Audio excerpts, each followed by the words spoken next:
Hello students, chemical bonding unit series में आपका स्वागत है।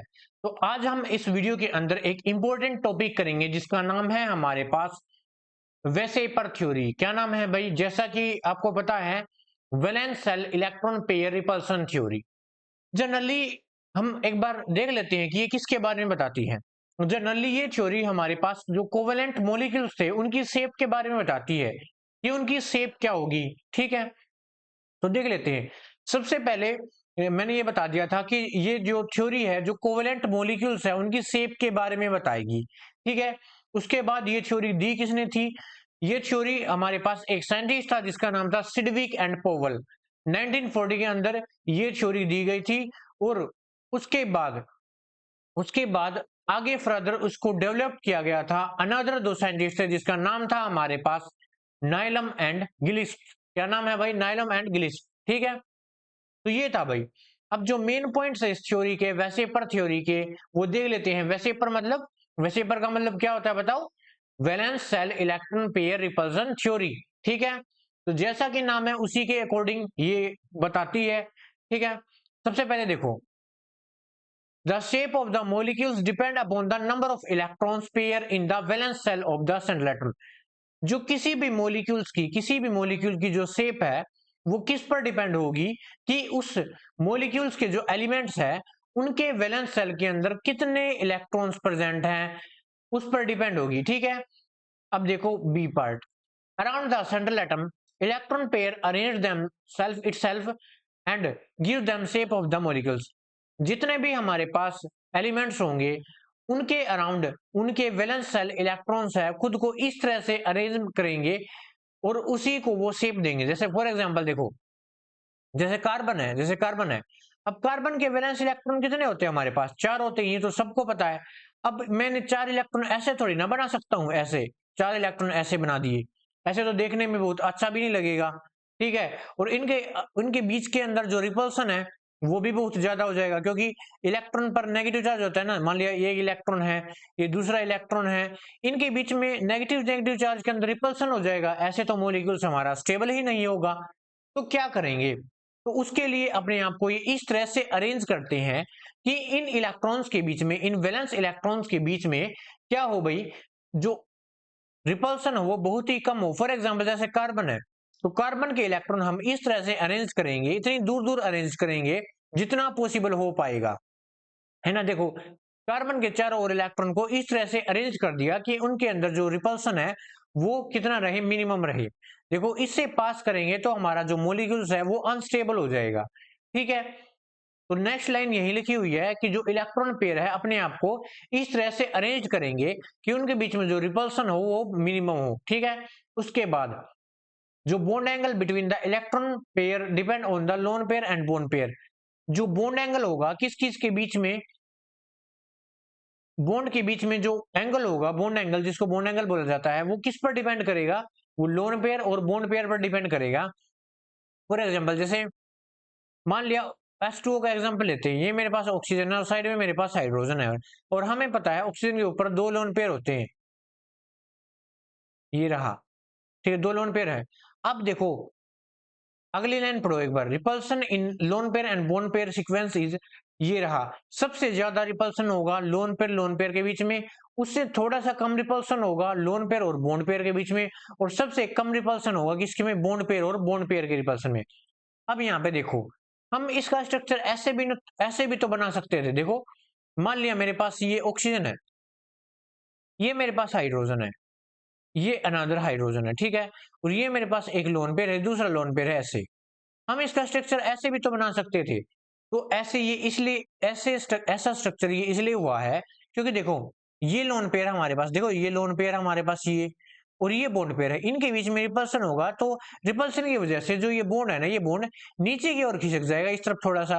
और वैसे ही यहाँ पे इस बॉन्ड में और इस लोन पेयर के बीच में जो रिपल्सन है उसकी वजह से ये नीचे की ओर खिसक जाएगा थोड़ा। तो इस टाइप से हो जाएगा, इसका बेंट शेप हो जाएगा। वो हम आगे देखेंगे कि किसका शेप कैसा होता है। आई होप यहां तक आपको क्लियर हुआ होगा। ठीक है, चलिए आगे बढ़ते हैं। देखो भाई, अब हमारे पास ये टेबल है, ये अलग अलग मॉलिक्यूल्स की ज्योमेट्री बताई गई थी कि अगर किसी मॉलिक्यूल्स के अंदर इलेक्ट्रॉन पेयर है वो 2 हो, तो उसकी जो शेप है वो कैसी होगी, देखो ये रहा।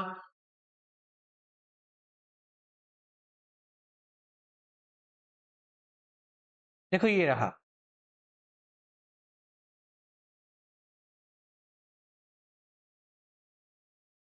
समझ में आया, देखो ये दो।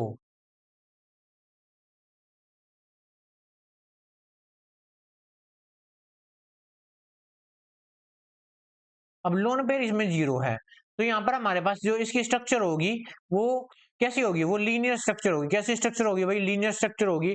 फॉर एग्जांपल CO2, CO2 का स्ट्रक्चर कैसा होगा, देखो ऐसे होगा। मैं यहीं पर बनाकर दिखा देता हूँ। बीच में हमारे पास कार्बन होगा और साइड में हमारे पास ऑक्सीजन होंगे, ऐसे। इसका स्ट्रक्चर ऐसे होगा। इसको हम लीनियर स्ट्रक्चर बोलते हैं। कैसा स्ट्रक्चर बोलते हैं, लीनियर स्ट्रक्चर बोलते हैं। जैसे कि आपको देखो यहाँ पर दिख रहा है, देखो यहाँ पर ऐसे। तो ऑक्सीजन ऑक्सीजन अपने आप को इस तरह से अरेंज करेंगे कि एक दूसरे पर इनमें मिनिमम रिपल्सन हो। तो ऐसा ही स्ट्रक्चर हो सकता है इनमें। उसके बाद देखो,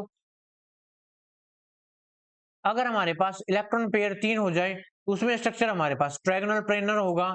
उसके बाद अगर ट्रायगोनल प्लेनर के अंदर एक हमारे पास लोन पेयर हो जाए, फॉर एग्जांपल जैसे देखो BF3 है, BF3 है, तो बीच में बोरोन हो गया, साइड में हमारे पास क्या हो गया, फ्लोरीन हो गया।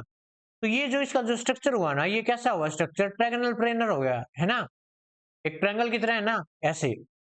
लेकिन जैसे ही यहां से एक फ्लोरीन को हम हटाएंगे तो यहाँ पर हमारे पास कैसा शेप हो गया, यहाँ पर हमारे पास कौन आ गया, यहाँ पर हमारे पास लोन पेयर आ गया ऐसे। तो लोन पेयर के अंदर हम किसको काउंट नहीं करेंगे, लोन पेयर को काउंट नहीं करेंगे शेप के अंदर, ठीक है। तो अब इसका शेप कैसे होगा, देखो बेंट शेप होगा, ऐसे बेंट शेप होगा। अब इसका एग्जांपल इन्होंने खुद ही दे रखा आगे, देखो ये लिख रखा SO2। SO2 का स्ट्रक्चर कुछ ऐसा होता है, यहाँ पर हमारे पास ऑक्सीजन होते हैं और यहाँ पर हमारे पास लोन पेयर होते हैं, तो इसका शेप हमारे पास बेंट शेप हो जाता है, ठीक है। तो ऐसे ही है, ऐसे आपको ये पूरी टेबल याद ही करनी पड़ेगी। जैसे आगे टेट्राहेड्रल हो गया, फॉर एग्जांपल CH4 का स्ट्रक्चर कुछ ऐसा होता है,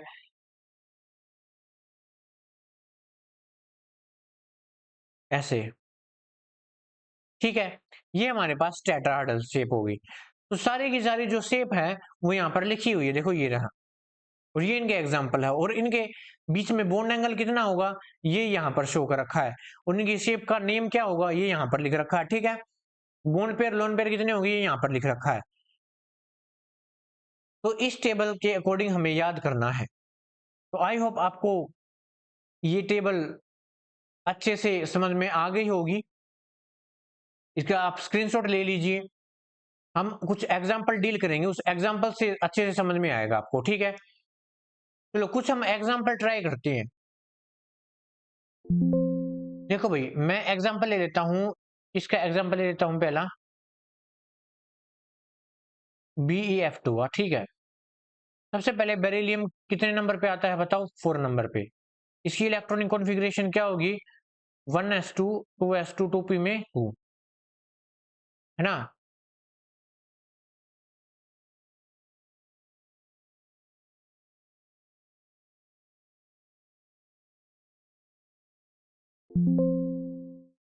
देखो ये नहीं होगी, ये होगी 2s2, ठीक है। स्ट्रक्चर बनाते हैं, एस के अंदर 2s के अंदर कितना होगा हमारे पास, और जो हमारा 2p है वो खाली पड़ा होगा क्योंकि इसके बाद 2p ही आएगा, है ना। ये 2p, ये 2s और ये 1s। अब हमें कितने इलेक्ट्रॉन की जरूरत है, 2 की इलेक्ट्रॉन की जरूरत है। तो ये इलेक्ट्रॉन यहाँ पर जाएगा, ये थी हमारे पास ग्राउंड स्टेट। एक्साइटेड स्टेट करेंगे, ये एज इट इज, एक इलेक्ट्रॉन और एक इलेक्ट्रॉन उठ के यहाँ पर चला गया, और यहाँ पर हमारे पास एक फ्लोरीन आ गया, एक फ्लोरीन आ गया, ठीक है। ये इसका जो बॉन्डिंग करने का तरीका था, ओवरलैपिंग करने का तरीका था, वो था। तो इसकी हमारे पास sp हाइब्रिडाइजेशन हो जाएगी, और इसका जो शेप है वो कैसा होगा, इसका लीनियर शेप होगा, ऐसे दोनों तरफ f आ जाएंगे, और इसका जो बॉन्ड एंगल होगा वो कितने का होगा, 180 डिग्री का होगा, ठीक है। तो ऐसे हमको निकालने हैं। एक और एग्जांपल लेते हैं हम, एक और एग्जांपल लेते हैं BF3 का, ठीक है, BF3 का। अब सबसे पहले बोरोन की इलेक्ट्रॉनिक कॉन्फ़िगरेशन 5 नंबर पे आता है, तो 1s2 2s2 2p में 1। ठीक है, सबसे पहले इनका स्ट्रक्चर बनाओ ऑर्बिटल का। जब हम पहले बनाते थे, जो आपको सिखाया गया था, बताओ। यहाँ पे 2p में हमारे पास 1 होगा, यहाँ पे हमारे पास 2p, ये 2s और ये है हमारे पास 1s। ठीक है, ये हमारे पास ग्राउंड स्टेट है। एक्साइटेड स्टेट हमें 3 की जरूरत है, 3 हाफ फील्ड ऑर्बिटल की जरूरत है। एक ये रहा, अगर हम इस इलेक्ट्रॉन को यहाँ पर शिफ्ट करवा दें तो हमारे पास 2 और हो जाएंगे। तो एक्साइटेड स्टेट पर क्या होगा, ध्यान से देखो।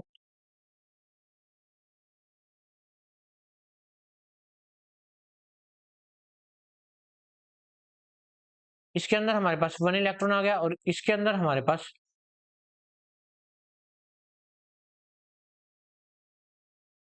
ये p ऑर्बिटल हमारे पास। ठीक है, 2 इलेक्ट्रॉन आ गए। ये था हमारे पास 2p 2s और 1s। अब हमें फ्लोरीन 3 की जरूरत है, ये आ गया हमारे पास। तो इसकी हाइब्रिडाइजेशन होगी sp2। कैसी हाइब्रिडाइजेशन होगी, sp2 हाइब्रिडाइजेशन होगी, और इसका जो शेप होगा वो इस तरह से अरेंज होंगे, ये इनके अंदर मिनिमम रिपल्सन हो। तो इसका शेप बताओ, ट्रायंगल प्लेनर हो गया कि नहीं हो गया। और इसका जो बॉन्ड एंगल हो गया वो कितने का हो गया, 120 डिग्री का। ठीक है, बोलो समझ में आया कि नहीं आया। तो आज के लिए इस वीडियो के अंदर इतना ही करेंगे। आप बुक से क्वेश्चन को प्रैक्टिस कीजिए। ठीक है, तो आपको अच्छे से क्लियर होगा। तो आज की इस वीडियो के अंदर इतना ही। नेक्स्ट टॉपिक नेक्स्ट वीडियो के अंदर करेंगे, तब तक के लिए थैंक यू।